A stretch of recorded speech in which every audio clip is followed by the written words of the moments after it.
the laws surrounding Bitcoin are going to affect where the Bitcoin businesses go and where Bitcoin as a currency moves. So this is exactly a question that was raised at the recent Senate hearings on Bitcoin. Earlier this afternoon, I posted on Reddit this hearing topic and asked Kansans in particular to comment on what I should know, what would be some suggestions for questions that they might have. And interesting, in just the last few hours, 125 responses, most of them very long and thoughtful. Let me explore one of the topics that was raised, and in a sense, it's regulatory arbitrage. Is there an effort to make certain that the regulations are uniform globally? And in the absence of that, is there not a risk that the activity is simply taken offshore if we're the country that is the regulator? And is there an economic consequence to that happening? What's the downside to our country and its economy and the opportunities for innovation if the United States is the heavy regulator and other countries are not? Sure. Maybe I can take that from both the domestic perspective and then the international, because here, of course, in the United States, we have the states and we have the federal. So to save us both some time, she says for the states, they pretty much all agree. On the international perspective, while the laws might be a little bit more rigid in the U.S. at first and the businesses go offshore, she basically says that the U.S. will put enough pressure on the countries that do not regulate Bitcoin to go ahead and start regulating Bitcoin so that those gains will be short-lived.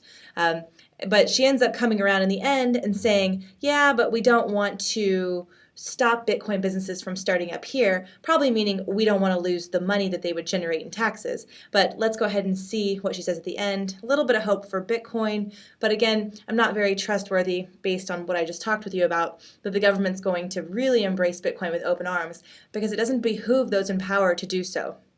Is being the country where innovators come to start new businesses, and that gives us great economic value. Something we would want to continue. So I think the great challenge for the regulators are to encourage innovation wherever we can, and put smart regulation in place that tries to deal with risks, very real risks about which we need to be concerned, but minimize this burden on innovation. All right, so that goes back to the idea that, these Bitcoin businesses, when you set up, or if you're thinking about a Bitcoin business, where would you want to set up, right? You'd want to set up in a jurisdiction that will be kind to you, that will not prosecute you, that will not throw you in jail simply for trying to do business. And I'm going to give you my top 3 suggestions at the end of this presentation, so please stay tuned and hear a little bit more about what different countries are doing and why. So let's move right along. Another reason why Bitcoin regulation matters is it's massively affected the prices of Bitcoin in the last year. Now, this is just 2013 alone, and some big things happened in Bitcoin in 2013. It went from, I think, about $15 a Bitcoin up to $1,000 a Bitcoin, so that was huge. Along the way, there were some huge peaks and valleys. Way back here in March 2013, the United States Financial Crimes Unit issued a report stating how Bitcoin could be used in money laundering and other financial crimes.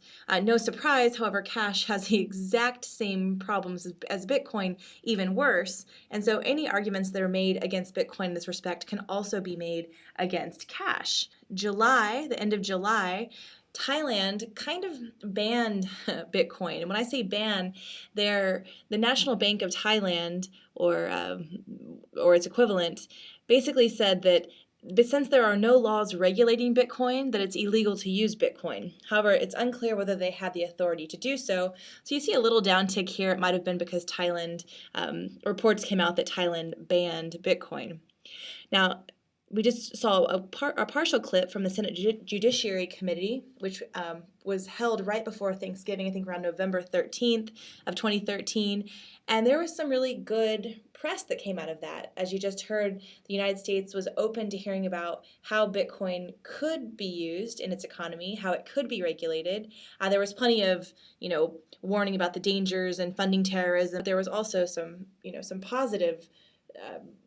commentary about Bitcoin, which that along with a lot of interest from the Chinese markets, drove Bitcoin up to nearly $1,200, or just about $1,200 in the middle of December of 2013.